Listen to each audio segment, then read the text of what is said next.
Hello student, class 9th maths का annual exam 25-26 के लिए इम्पॉर्टेंट डीओई का ऑफिशियल प्रैक्टिस पेपर है ये। तो इम्पॉर्टेंट आपके फाइनल एग्ज़ाम के लिए, तो अच्छी तरह से प्रैक्टिस कर लेना।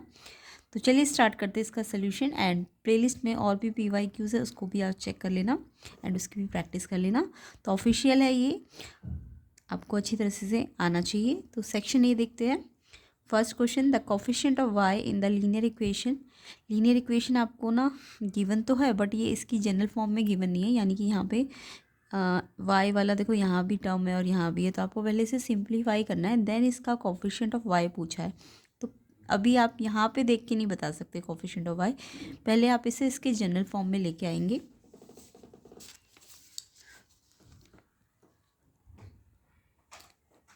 तो देखिए जनरल फॉर्म क्या होती है, कोई भी क्वाड्रेटिक लीनियर इक्वेशन की, ax plus b y plus c equals to 0। तो यानी x भी एक होना चाहिए, y भी एक होना चाहिए और कांस्टेंट होना चाहिए, है ना। तो यहाँ पे इसको सिंप्लीफाई करना पड़ेगा पहले। तो आपको रूल पता है, पहले ब्रैकेट है और बाहर नंबर है, तो ये मल्टीप्लाई होगा इससे भी और इससे भी। तो 5 2 = 10y, 5 4 = 20, है ना। 5 पहले 2y से हुआ, प्लस का 10y, 5 4 से हुआ 20, ये प्लस ये माइनस, तो माइनस का साइन, एंड प्लस का 3x माइनस का 4y माइनस का 7 इक्वल टू 0। अब y वाला टर्म यहाँ भी है और यहाँ भी है, तो प्लस 10y माइनस 4y, तो प्लस माइनस माइनस करके 6y, साइन जो बड़ा नंबर है प्लस का, एंड 3x तो एक ही है, तो ये ऐसे ही आएगा। -20 -7 minus minus plus sign minus का, तो -27। तो ये आप अपनी जनरल फॉर्म में आ चुका है। तो आपको y का कोफिशिएंट बोला है, तो y का कोफिशिएंट, y वाली टर्म ये बची, ये है ना। तो y वाली टर्म में y को अगर आप हाइड कर दो तो बचा क्या, 6 बचा ना। तो 6 है, तो ये इसका कोफिशिएंट हो जाएगा y का। तो बी ऑप्शन इसका आंसर है। तो आई होप आपको समझ आ गया होगा कैसे करना है। तो बी ऑप्शन 6 इसका करेक्ट आंसर है। नेक्स्ट क्वेश्चन देखेंगे, द वैल्यू ऑफ √50 इज, √50 की वैल्यू फाइंड करनी है। तो √50 को आपको सिंप्लीफाई करना पड़ेगा, तो उसकी वैल्यू आ जाएगी। तो जब भी रूट के अंदर नंबर बड़ा हो तो उसे आप प्राइम फैक्टर कर लिया करो। तो 50 इवन है तो 2 पे जाएगा, 2 पे ये 25 पे आएगा, फिर 25 5 की टेबल में 5 पे आएगा और फिर 5 1 पे आएगा। तो इसके फैक्टर आए 5 5 2, है ना। और आपको पता है रूट का रूल, कि जब भी कोई नंबर पेयर में हो, रूट के अंदर दो बार हो, तो वो पेयर में से एक बार बाहर आ जाएगा तो रूट हट जाएगा, और ये सिंगल है तो ये रूट के अंदर ही रहेगा। तो आंसर है 5√2, 5√2, डी ऑप्शन इसका करेक्ट आंसर है। तो प्राइम फैक्टर करना आई होप सबको आता होगा, ऑप्शन डी इसका आंसर है। नेक्स्ट क्वेश्चन देखेंगे, the perpendicular distance of this point from the x axis. तो इस पॉइंट की, इस कोऑर्डिनेट की आपको एक्स एक्सिस से पूछा है परपेंडिकुलर डिस्टेंस कैसे होगी। तो ये मैंने बहुत बार ट्रिक्स आपको सिखा रखी है और डिटेल भी बता रखा था। तो अभी फ़िलहाल मैं इसको ट्रिक से ही बता देती हूँ कि एक्स एक्सिस से अगर किसी भी पॉइंट का डिस्टेंस पूछा जाए तो क्या करते हैं। तो यहाँ पे आपको याद रखना है, ये ट्रिक है एक तरह से। तो जब भी आपको perpendicular distance from x axis पूछा जाए तो आपको ना उस कोऑर्डिनेट का वाई वाला पॉइंट लेना है, और वो भी प्लस में लेना पड़ेगा। तो एक्स एक्सिस से पूछा है डिस्टेंस, तो वाई वाला कोऑर्डिनेट प्लस में ले लो। और अगर वाई एक्सिस से पूछे तो एक्स वाला कोऑर्डिनेट लेंगे। अगर वाई एक्सिस से पूछेंगे तो आपको एक्स वाला लेना है प्लस में। तो ये ट्रिक्स होती है, ठीक है। तो यहाँ पे आपको इस पॉइंट का एक्स एक्सिस से पूछा है ना, तो वाई वाला कोऑर्डिनेट लो। वाई वाला कहाँ होता है, देखो पहले एक्स होता है बाद में वाई होता है। तो वाई वाला तो -3 है, बट आपको लेना किस में है, प्लस में। तो माइनस साइन मत लगाना, +3, क्योंकि डिस्टेंस है ना प्लस में आएगी। तो यहाँ पे 3 यूनिट्स इसका आंसर है। तो 3 यूनिट आंसर होगा, -3 मत कर देना, गलत हो जाएगा, क्योंकि डिस्टेंस कभी भी माइनस में नहीं होती, प्लस में होती है, ठीक है। तो एक्स एक्सिस है तो वाई वाला पॉइंट लेना है, 3 unit. Next question, triangle ABC में AB BC के इक्वल है, एंगल B 40 है, C निकालना है। बहुत ही सिंपल क्वेश्चन है, ये तो आपने 6 7 से किया होगा। तो कोई भी ट्राइंगल है, मान लो ABC, ट्राइंगल ABC है, इसमें एंगल B 40 गिवन है। अच्छा, AB और BC साइड गिवन है, इक्वल है। तो अगर दो साइड इक्वल हो तो उनके अपोजिट एंगल इक्वल होंगे। तो अगर ट्राइंगल देखो तो ये वाली साइड इसके इक्वल है, AB और BC, तो इनके अपोजिट कौन से आ रहे हैं, A और C। अदरवाइज ट्रिक्स याद कर लो, अगर AB BC में इक्वल एंगल देखना है आपको, तो B जो कॉमन है उसको मत लो, उसको तो हटा दो, तो जो बचा A और C वो इक्वल हो जाते हैं, ठीक है। तो जो कॉमन वर्टेक्स है वो तो हट जाएगा, तो A और C एंगल इक्वल हो जाएंगे। तो ये दोनों ही नहीं पता, एक्स मान लो इनको। अब आपको ट्राइंगल एंगल सम प्रॉपर्टी लगानी आती है, एंगल ABC 180, तो एंगल A भी नहीं पता, C भी नहीं पता, एक्स एक्स, एंड ये 40 है। 180। इक्वेशन सॉल्व करना आई होप सबको आता होगा। एक्स एक्स के साथ प्लस होगा 2x एंड ये जो नंबर है ये उस साइड चला जाएगा, ये प्लस में तो वहाँ जाके माइनस हो जाएगा।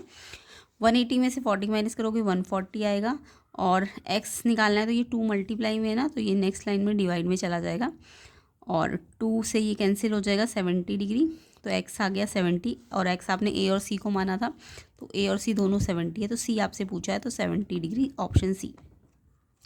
तो आंसर क्या है इसका 70 डिग्री ऑप्शन सी। तो ऑफिशियल है ये सैम्पल पेपर, आपके फाइनल एग्जाम के लिए बहुत इंपॉर्टेंट है। सिर्फ देखना नहीं है आपको, इसे अपने आप प्रैक्टिस करके खुद करना है, और जब समझना है तो फिर आपको समझना है, ठीक है। तो अच्छी तरह से प्रैक्टिस करके जाना है इसको। द 5th क्वेश्चन देखेंगे। The triangle made by 2 intersecting lines are shown in figure, what additional information required to prove that TOI triangle SOD triangle के कॉन्ग्रेंट है। ये कॉन्ग्रेंट का साइन है। तो TOI एक ट्राइंगल ये रहा, और SOD एक ट्राइंगल ये रहा आपका। देखो एक इन्फॉर्मेशन तो आपको दे ही रखी, IO और OD इक्वल है, क्योंकि कट लगा रखा है ना, इसका मतलब IO साइड OD साइड के इक्वल है। तो यहाँ पे ये तो आपको दे ही रखा है, IO और OD इक्वल साइड है। अब देखो आपको इंटरसेक्टिंग बोला है, तो ऑब्वियसली ये वाले एंगल भी इक्वल होते हैं। जब भी लाइन इंटरसेक्ट करती है तो ये वर्टिकली अपोजिट होते हैं ना, तो ये वर्टिकली भी आपको एक तरह से दे ही रखा है कि वर्टिकली अपोजिट एंगल बराबर होंगे। तो आपको बोला है अब इनमें से और कौन सा हो सकता है एडिशनल कि इस चीज़ से ये ट्राइंगल कॉन्ग्रेंट प्रूव हो जाए। तो देखो ये साइड इसके बराबर है और ये एंगल इसके बराबर है, क्योंकि इंटरसेक्टिंग बोल दिया। तो एक साइड एक एंगल आ गया, अब एक साइड और एक एंगल आ गया, तो ऑब्वियसली एक और साइड आनी चाहिए, है ना, क्योंकि एक साइड एक एंगल, तो एक और साइड आनी चाहिए। तो साइड, और हमेशा अगर आप SAS प्रूव कर रहे हो तो आपको साइड एंगल के, दो एंगल के बीच में, दो मतलब एक एंगल और उनके बीच, मतलब ये जो एंगल होता है ना दो साइड्स के बीच में होना चाहिए। SAS को प्रॉपर्टी में जो जो भी ये एंगल होता है ये दो साइड के बीच में आना चाहिए। तो ऑब्वियसली ये वाली आपको साइड TO और OS को बराबर करना पड़ेगा, तभी ये SAS से प्रूव हो पाएगा। क्लियर, क्योंकि एंगल तो हमें, अगर मैं AS से लगाना चाहती, चलो AS से भी लगाना चाहती, तो एक एंगल तो मेरे को वर्टिकली मिल गया है, साइड भी मिल गई, बट दूसरा एंगल तो हमें कहीं से भी कहीं तक दिया नहीं है ना क्वेश्चन में, तो आप AS से नहीं कर सकते, आपको इसे SAS से करना है। तो SAS में A और S दिया है, तो एक साइड और लानी है, लेकिन साइड कौन सी होनी चाहिए, जो एंगल होता है ना दो साइड के बीच में आना चाहिए, तो यानी ये वाली साइड बचती है TO और OS। तो TO और OS से ये SAS से प्रूव हो जाएगा। तो ये तो हमें दिया ही हुआ है, क्योंकि वर्टिकली तो ऑब्वियसली दिया ही हुआ है, क्योंकि इंटरसेक्टिंग बोल दिया है। ये वाला तो बिल्कुल भी पॉसिबल नहीं है। OTI देखो, OTI कॉरस्पॉन्डिंग पार्ट होगा, OTI तो इसका क्या बनेगा OSD, जबकि ये तो ODI, तो कोई एंगल ही नहीं बन रहा। ODI कोई एंगल है कोई ट्राइंगल में। TOOS आपका बिल्कुल करेक्ट है, क्योंकि इससे SAS से ये कॉन्ग्रेंट हो जाएगा। तो ऑप्शन सी इसका करेक्ट आंसर है। नेक्स्ट क्वेश्चन देखेंगे। A terminated line can be produced indefinitely is Euclid's। तो ये एक टर्मिनेटेड लाइन को मैं बहुत ज़्यादा इनडेफिनेटली, मतलब जितना जा सके अनिश्चित आप प्रोड्यूस कर सकते हो। तो ये यूक्लिड का क्या है, पोस्टलेट 1 है, 2 है, 3 है कि 4 है। तो पोस्टलेट से आपको सारे याद करने हैं यूक्लिड के। तो ये जो line terminated line indefinitely produce को हम पोस्टलेट 2 में देखते हैं। तो B ऑप्शन इसका आंसर है, कि पोस्टलेट 2 कहता है कि जो टर्मिनेटेड लाइन है वो एक्सटेंड की जा सकती है इंडेफिनेटली। नेक्स्ट आपका क्वेश्चन नंबर 7, बहुत ही simple. The curve surface area of a hemisphere.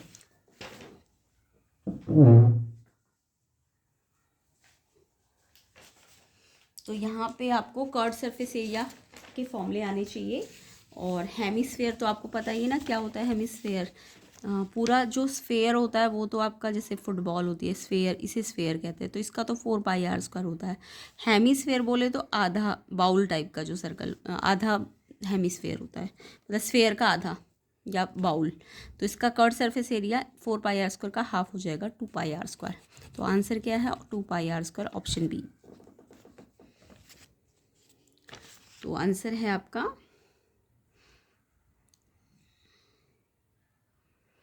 2πr², option B. Next question, the degree of the polynomial given है px 4x³ - 3x4 + 2x + 1। तो अब यहाँ पे पॉलिनोमियल ना अरेंज सही से नहीं है, क्योंकि पहले x की पावर 3 और बाद में x की पावर 4 है। तो पहले आपको इसे सही से अरेंज कर लेना है, देन आपको डिग्री मिल जाएगी। तो पहले आपको देखो x की पावर 3 पहले लिखा, जबकि x की पावर 4 बाद में लिखा। तो आप इसे रीअरेंज करोगे तो पहले x की पावर 4 आएगा, ये वाली टर्म पहले आएगी, माइनस में है, फिर ये प्लस में इधर जाएगी क्योंकि 3 है, फिर ये एक्स की पावर 1 है और फिर लास्ट में बिना पावर वाली टर्म कांस्टेंट। तो ये मैंने सही से अरेंज कर लिया। अब इसमें जो सबसे बड़ी पावर है, एक्स की पावर सबसे बड़ी कितनी है, 4 है ना। सबसे बड़ी पावर को ही हम डिग्री कहते हैं, जो मैक्सिमम पावर होती है उसी को डिग्री कहते हैं। तो डिग्री कितनी है, मैक्सिमम पावर इसमें 4 है, एक्स की पावर मैक्सिमम कितनी है, 4 है ना, तो इसलिए 4 इसकी डिग्री है। ठीक है, तो ऑप्शन सी इसका आंसर है, option C. Next question, 2 concentric circle have same. Concentric circle क्या होते हैं, कॉन्सेंट्रिक सर्कल वो होते हैं जिसमें सेंटर तो एक ही होता है बट सर्कल बहुत सारे बने होंगे। सेम सेंटर पे बहुत सारे सर्कल बना सकते हो आप, तो सेंटर सेम होता है इनका। क्या सेम होता है, सेंटर। बी ऑप्शन इसका आंसर है। कॉन्सेंट्रिक देखो नाम से पता चला ना, सेंटर, तो कॉन्सेंट्रिक में सेंटर ही सेम होता है। Next question number 10, which of the following is a polynomial in one variable. Polynomial one variable, one variable मतलब एक्स या वाई में से कोई एक ही होना चाहिए, दोनों नहीं होने चाहिए। तो वन वेरिएबल होना चाहिए और पॉलिनोमियल होना चाहिए। तो देखो यहाँ पे एक्स है और वाई भी है, तो ये तो 2 वेरिएबल है ना, इसमें सिर्फ एक्स है, तो ऑप्शन बी इसका करेक्ट है। ये वाला एक्स वाई दोनों है, तो ये भी आपका 2 वेरिएबल है।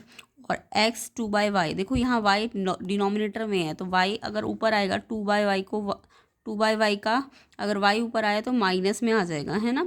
x + 2y - 1 + 2, तो ये पॉलिनोमियल है ही नहीं, क्योंकि y की पावर नेगेटिव नहीं हो सकती, ना ही फ्रैक्शंस में हो सकती है। कोई भी वेरिएबल की पावर ना तो नेगेटिव होगी ना फ्रैक्शंस में होंगी, है ना। तो ये तो पॉलिनोमियल ही नहीं है। और वैसे भी ये 2 वेरिएबल है, बट ये तो पॉलिनोमियल है ही नहीं।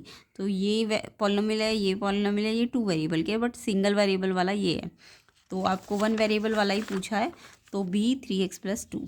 एंड अगर पूछते कौन सा पॉलिनोमियल नहीं है, तो ये वाला पॉलिनोमियल नहीं है, क्योंकि इसमें y की पावर माइनस में है। Next question, the reflex angle of 96। 96 का रिफ्लेक्स एंगल, किसी एंगल का रिफ्लेक्स एंगल निकालना हो तो उसको 360 से माइनस करना चाहिए, तो रिफ्लेक्स एंगल निकल जाएगा। तो 360 में से 96 को माइनस करो, 10 - 6 4 5 15 - 9 6 एंड 2 264। डी ऑप्शन इसका आंसर है, 264 डिग्री। रिफ्लेक्स के लिए 360 से माइनस करते हैं। नेक्स्ट है, फाइंड करना है 9x² + 4y² को। आपको गिवन है 3x + 2y 12 एंड xy 6। तो ये देखो 9x² 4y² कब आएगा, जब मैं इस पे स्क्वायर लगाऊंगी, है ना, तभी आएगा ये चीज़। तो आपको ये तो फाइंड करना है, आपको ये गिवन है। तो आप क्या करो, 3x + 2y से 9x² 4y² बनाने के लिए स्क्वायरिंग कर दो दोनों साइड, इस साइड भी और इस साइड भी। तो जब इस पर स्क्वायरिंग करोगे तो पूरा होल स्क्वायर लगेगा एंड इस पर स्क्वायर लगेगा। होल स्क्वायर का फॉर्मूला पता है ना, a + b का होल स्क्वायर का फॉर्मूला क्या होता है। फॉर्मूले से खोलना, कहीं जस्ट आप a का स्क्वायर और b का स्क्वायर करके छोड़ दो, नहीं, पूरा फॉर्मूला खोलो। a का स्क्वायर b का स्क्वायर 2ab। बच्चे क्या करते हैं, सिर्फ इतना इसका स्क्वायर और उसका स्क्वायर करके छोड़ देते हैं, गलत हो जाएगा। 2ab भी लिखना होता है क्योंकि होल स्क्वायर है। 2a क्या है आपका 3x और b क्या है 4y। तो 2 3 6 4 जा 2ab, 2 3 6 2 जा 2 है ना, ये 2 3 6 2 जा 12xy हो जाएगा। एंड इक्वल टू इसका स्क्वायर करो, 12 का स्क्वायर 144। स्क्वायर मतलब 12 को 12 से मल्टीप्लाई करते हैं, ठीक है। 2 से मल्टीप्लाई मत करना, गलत हो जाएगा। 12 को 12 से 144। अब आपको ये फाइंड करना है, तो इसको तो आप यहीं रखो। 12xy, आपको xy 6 दिया हुआ है, 12xy से मल्टीप्लाई हो रहा है, तो 12xy 6 है, उससे मल्टीप्लाई कर दो। तो 12 6 जा 72 और फिर यहाँ ले जाके माइनस कर दो, क्योंकि यहाँ प्लस हो रहा है, तो ये माइनस करोगे तो 72। तो इसकी वैल्यू आपकी 72 आएगी, ऑप्शन डी। तो ऑप्शन डी 72 इसका करेक्ट आंसर है। नेक्स्ट क्वेश्चन देखो, proof is required for. Proof आपको किस में करना होता है, एग्जाम में, पोस्टुलेट्स में, स्टेटमेंट्स में कि थ्योरम्स में। तो थ्योरम्स को आपको प्रूफ करना होता है, ठीक है।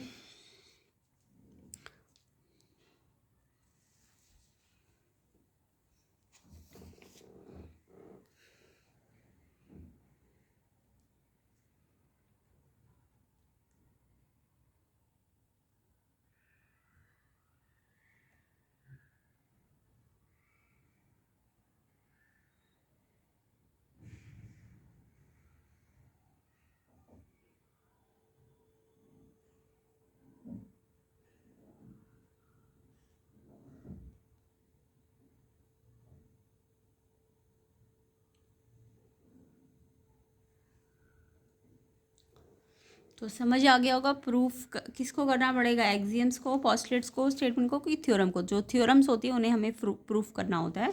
तो आंसर क्या है इसका, थ्योरम्स, ठीक है।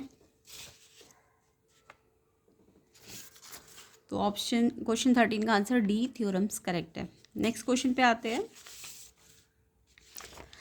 14 the remainder when 44 5t cube minus 6t square plus 2t minus 1 divided by t plus 1। तो ये पॉलिनोमियल आपका t वेरिएबल पे है ना, तो इसका डिवाइड t प्लस 1 से कितना रिमाइंडर आएगा, तो रिमाइंडर थ्योरम लगा दीजिए। तो सबसे पहले तो ये पॉलिनोमियल t का है तो px ना लिख के pt लिख दो, इसको pt आपको गिवन है क्वेश्चन में, और आपको बोला t प्लस 1 से डिवाइड करना है। तो t प्लस 1 से अगर डिवाइड करना है तो t प्लस 1 को 0 के इक्वल रख के t की वैल्यू निकाल लो। t की वैल्यू आएगी +1, यहाँ आके -1 हो जाएगा, तो t की वैल्यू -1। तो जब रिमाइंडर थ्योरम लगाते हैं तो जो भी t यहाँ से आता है इसको यहाँ रखना होता है। तो 4 t की जगह pt में t की जगह -1 पुट करना है इस पूरे इक्वेशन में। 4 t की जगह -1, और ये कितनी बार है 4 बार, फिर प्लस का 5 t की जगह -1 पावर 3, फिर -6 t पे -1 स्क्वायर, फिर +2 t -1 मल्टीप्लाई हो जाएगा। ये इससे मल्टीप्लाई हो रहा है ना, बीच में कुछ साइन नहीं है, ये भी इससे मल्टीप्लाई हो रहा है, एंड माइनस का 1। अब पहले पावर को खोलोगे, ये मत कर देना पावर 4 इस पूरे पे, नहीं ये सिर्फ 1 पे है, 4 पे थोड़ी ना है, तो सिर्फ इस पे ही तो है। ये 4t4 का मतलब t पे है पावर, 4 पे थोड़ी ना है, 4 पे होती तो पूरा ब्रैकेट लगा होता। ठीक है, अभी ये सिर्फ t पे है, तो इस -1 को 4 पावर से खोलो, तो 1 की पावर कोई भी हो आंसर तो 1 आएगा। और अगर -1 है तो बस इवन ऑड देख लेना, ये अगर इवन है 4 तो ये प्लस में आ जाएगा। ठीक है, ऑड होगा 3 होगा तो माइनस में आ जाएगा। तो -1 4 बार है तो 1 आ जाएगा प्लस का, क्योंकि 4 है इवन है। ये 4 ऐसी का ऐसी, 5 ऐसी का ऐसी, -1 3 बार है तो 1 आएगा, और साइन देखो 3 बार है तो माइनस का लग जाएगा। ये -6 ऐसी का ऐसी, -1 2 बार है तो 1 प्लस का आ जाएगा। 2 1 ज़ा 2 एंड ये -1। अब देखो 4 1 ज़ा 4 प्लस का आ जाएगा, 5 1 ज़ा 5, देखो यहाँ मल्टीप्लाई है तो माइनस एक ही है ना, दोनों में से एक माइनस होता है तो माइनस का साइन लगेगा। 6 1 ज़ा 6, इसमें भी एक ही माइनस है तो माइनस का साइन लगेगा।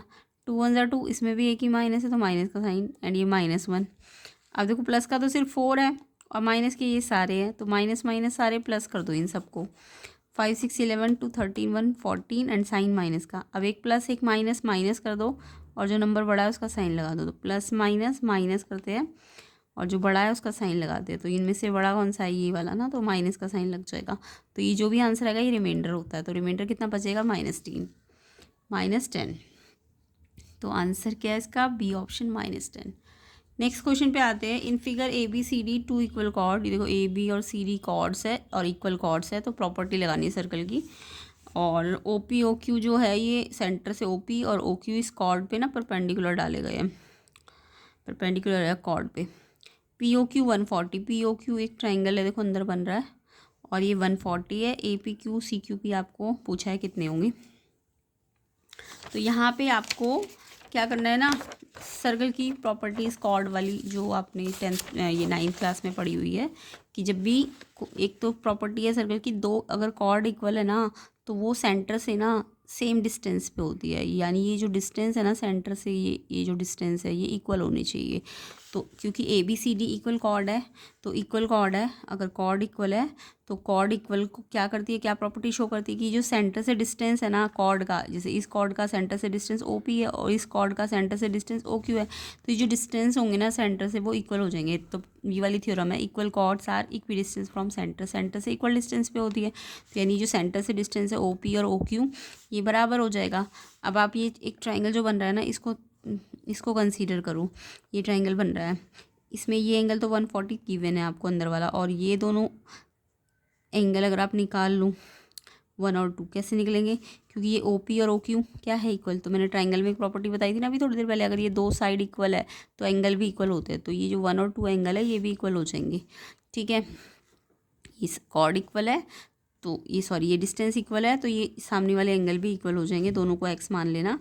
अब आपको ये एंगल सम प्रॉपर्टी लगा देनी है इसके अंदर, एंगल 1 2 140 एंड 140 तो दिया हुआ है, एंगल 1 और 2 इक्वल है, x मान लो, x 2x, ये 140 वहाँ जाके माइनस हो जाएगा, 180 माइनस 140 40 एंड ये 2 से डिवाइड भी हो जाएगा 20 डिग्री, यानी 1 और 2 20 आ गए। ठीक है, यानी कि मेरे को ये वाले एंगल मिल गए, ये वाले 20 के, बट मुझे निकालने क्या है ये वाला और ये वाला, ये दोनों निकाल के इनको सम करना है। तो अब ये दोनों कैसे निकलेंगे? अब आपको बोला है कि ये कॉर्ड है ना और ये जो डिस्टेंस है ये परपेंडिकुलर है। इट मीन्स ये पूरा OPA, ये जो OPA एंगल है ये 90 डिग्री का होगा, है ना, क्योंकि ये कॉर्ड पे परपेंडिकुलर है। तो ये पूरा 90 डिग्री होगा, यानी इसका नाम है OPA। OPA आपका 90 डिग्री होगा, क्योंकि OP परपेंडिकुलर AB कॉर्ड पे बोला हुआ है क्वेश्चन में। तो ये 90 पूरा है तो ये 20 आ गया, तो ये वाला हिस्सा कितना बचेगा? 70 ना, क्योंकि ये OPA किससे बना है? OPQ और QPA से, है ना, QPA।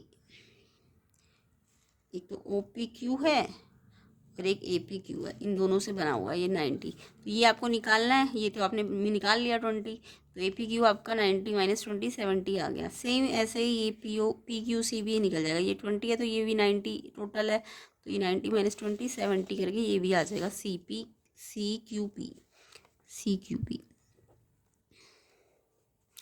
ठीक है, CQP भी आपका ऐसे ही 70 डिग्री आ जाएगा।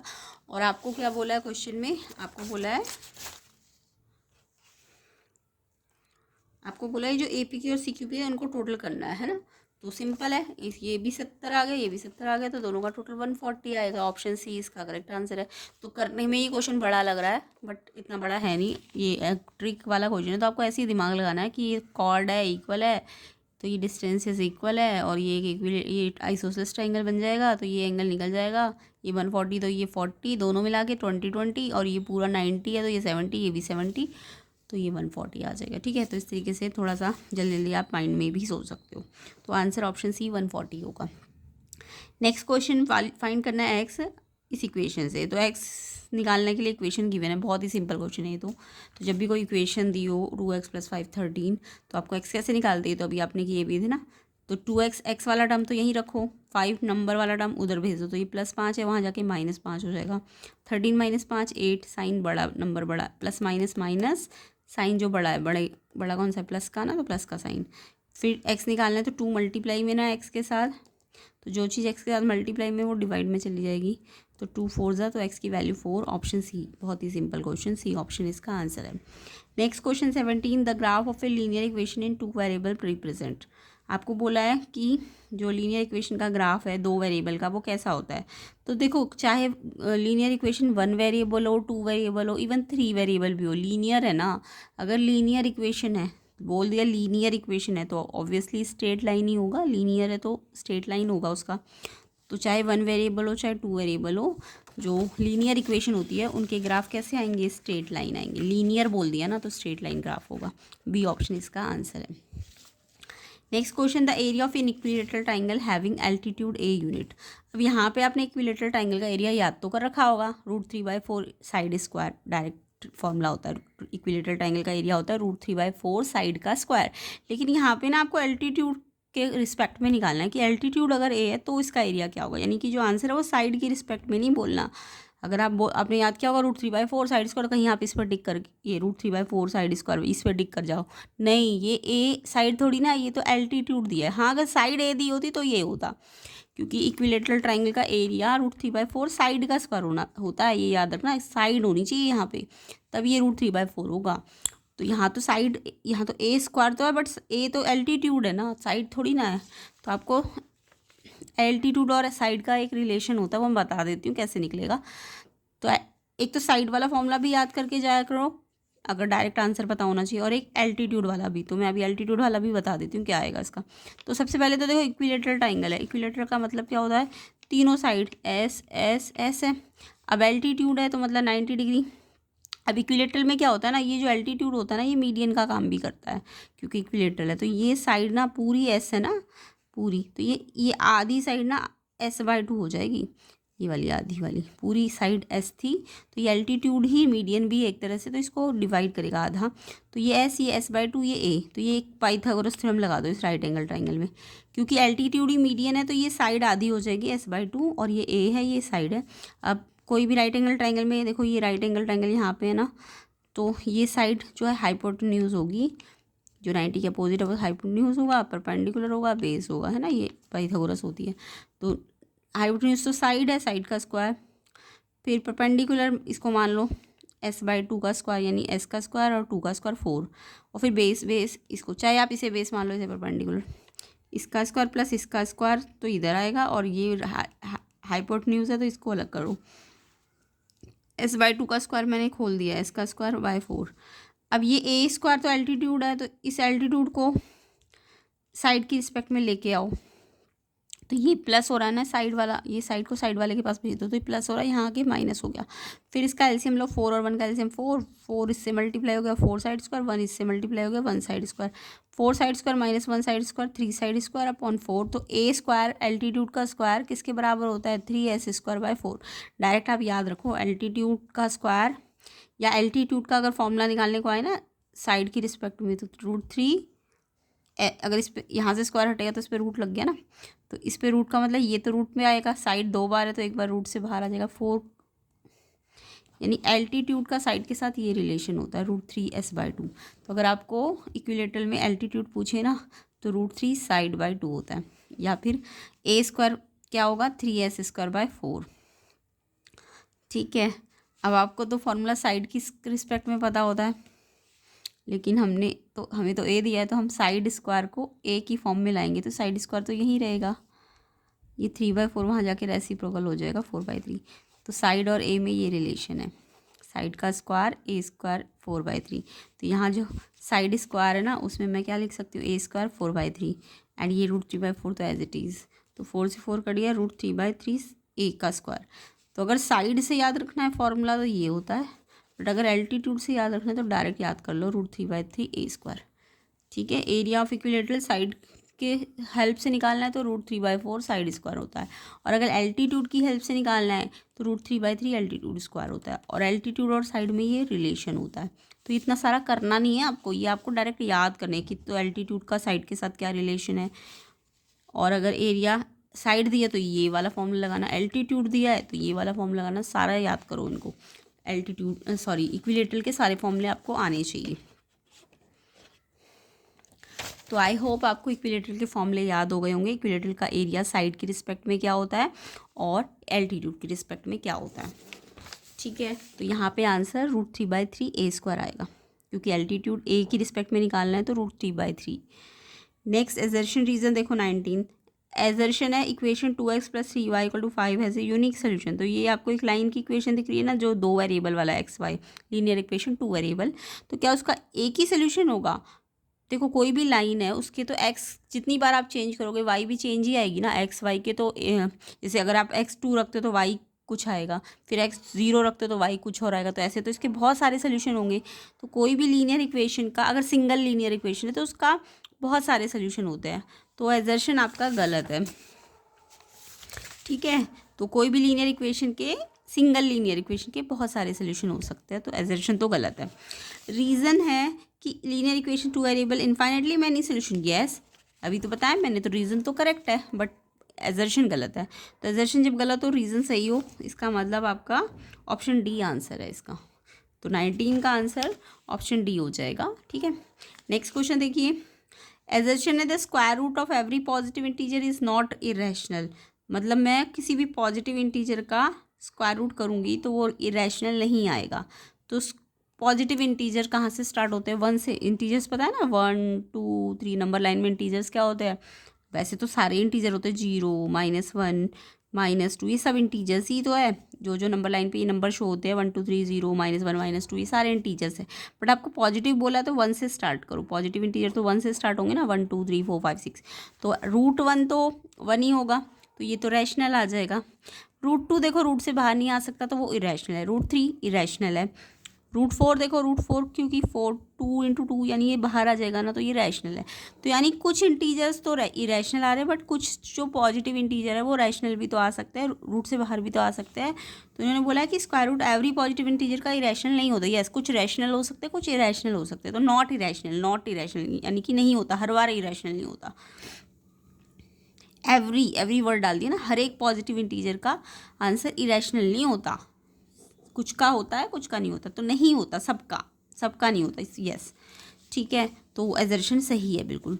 और रीज़न है square root of 4 = 2 irrational number, तो जैसे इन्होंने रीज़न भी समझा दिया कि 4 एक पॉजिटिव इंटीजर है, उसका स्क्वायर रूट तो 2 है, जब जो कि वो रैशनल नंबर है, तो रीज़न भी बिल्कुल करेक्ट है। तो यानी कि रीज़न यही समझाने की कोशिश कर रहा है कि 4 का स्क्वायर रूट 2 आ रहा है, तो ये तो रैशनल नंबर आ रहा है, तो ये करेक्ट, इसी को तो बात तो एक्सप्लेन कर रहा है कि ये रैशनल नहीं आएगा हर बार। ठीक है, तो रीज़न भी ठीक है, एक्सप्लेनेशन भी दे रहा है इसको, तो इसलिए ऑप्शन ए इसका आंसर है कि एजर्शन रीज़न ट्रू भी और रीज़न एक्सप्लेन भी कर रहा है, तो ऑप्शन ए इसका आंसर है। तो 20 का आंसर ऑप्शन ए हो जाएगा। तो इस तरीके से हमारा सेक्शन ए कंप्लीट होता है। आई होप सब बच्चों को समझ आ गया होगा। अब नेक्स्ट पार्ट में हम इसके सेक्शन बी वाली वीडियो को कंप्लीट करेंगे, सेक्शन बी और सी को। तो वीडियो को ज़्यादा से ज़्यादा शेयर कर दो ताकि आपको ये जल्दी जल्दी सॉल्व सोल्यूशन मिल जाए इनके, और खुद करना है इन क्वेश्चंस को, पहले खुद करने की ट्राई करो, देन नहीं आ रहा तो समझो और मतलब रजिस्टर पेन वगैरह के साथ बैठो ताकि आप खुद से ट्राई करो। तो सेक्शन बी सी के लिए आप नेक्स्ट पार्ट को देख लेना, जिसका लिंक मैं डिस्क्रिप्शन में डाल दूँगी। तो जिसके लिए आपको वीडियो को ज़्यादा से ज़्यादा शेयर करना है, ज़्यादा से ज़्यादा लाइक करना है, एंड चैनल में नहीं हो तो चैनल को सब्सक्राइब जरूर करना। PYQs के प्लेलिस्ट भी बनी हुई है, उसका भी लिंक मैं डिस्क्रिप्शन में डाल दूँगी, उन्हें भी आप अच्छी तरह से प्रैक्टिस करना। 4 to 5 क्वेश्चन पेपर्स अगर आप अच्छी तरह से प्लेलिस्ट के अंदर से कर लेते हो तो मतलब आपके 90+ % आने से कोई नहीं रोक सकता है। तो आपको अच्छी तरह से 4 to 5 क्वेश्चन पेपर्स को खुद अपने आप प्रैक्टिस करना, एक बार देख लो फिर अपने आप प्रैक्टिस करो, तो आपके मार्क्स अच्छी तरीके से आ जाएंगे। तो सेक्शन DE को भी हम उसके नेक्स्ट पार्ट में ही कवर कर लेंगे। तो वीडियो को ज़्यादा से ज़्यादा शेयर करो, कम से कम 1000 लाइक जल्दी जल्दी कर दो ताकि आपको जल्दी जल्दी इसका पूरा सोल्यूशन मिल जाए, एंड और भी PYQs आपको मिल जाएँ और भी सैम्पल पेपर्स आपको मिल जाए। तो प्रैक्टिस करते रहिए, एग्ज़ाम आपके पास ही आने वाले हैं, सबके एग्ज़ाम शुरू होने वाले हैं, है ना। तो प्लेलिस्ट को ज़रूर चेक कर लेना और इस वीडियो को जल्दी जल्दी लाइक कर दो, तो इसका नेक्स्ट पार्ट आपको जल्दी मिल जाएगा, एंड जिसका लिंक भी आपको डिस्क्रिप्शन में मिल जाएगा।